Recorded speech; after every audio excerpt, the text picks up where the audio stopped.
Let's take a glimpse into the Jibril family and see what's happening. Dr. Jibril, a devoted Muslim from Ghana, West Africa, has always emphasized the importance of kindness and compassion in daily life. In this episode, Ahmed, Dr. Jibril's 11-year-old son, faces a real-life test of kindness. You must always be polite and help those in need. Kindness isn't only about giving money. It can be as simple as helping an elderly person struggling with their groceries. Every act of kindness earns you rewards. One day at the hospital, Dr. Jibril unexpectedly ran into Ahmed's teacher, Mr. Smith. Ah, doctor, I've been meaning to find time to meet you. I hope everything is all right. Is Ahmed your son? Yes, he is. Has he done something wrong? No, not at all. Quite the opposite. Ahmed is one of the most well-behaved students in the class. His performance is outstanding. Oh, that's wonderful to hear.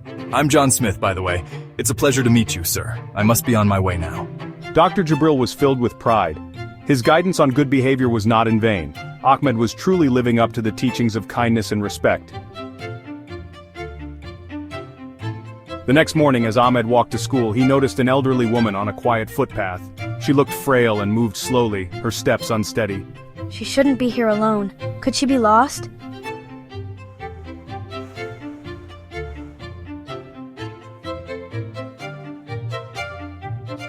He approached her gently and tried to start a conversation, but she didn't respond.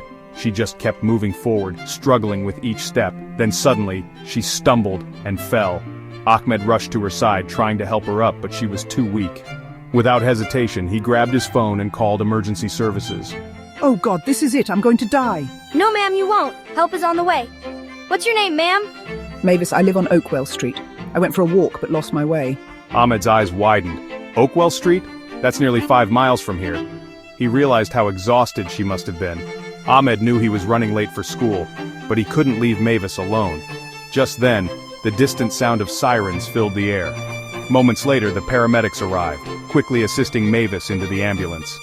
They took Ahmed's details, and he sprinted to school, barely making it before the first lesson.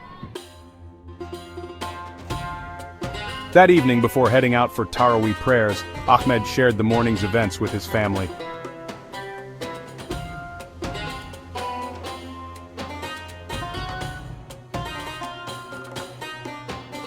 MashaAllah, my son, you have shown true kindness today. He took the opportunity to remind them once again about the significance of compassion in Islam. Have you seen the one who denies the recompense?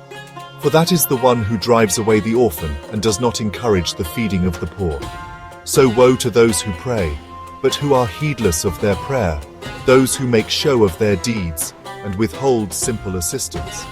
This passage teaches us that true worship is not just about prayer, it's about how we treat others, especially the most vulnerable. Kindness, mercy, and generosity are essential aspects of our faith.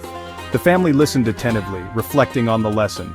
Ahmed felt a deep sense of fulfillment. His small act of kindness had not only helped someone in need, but it also strengthened his understanding of his faith.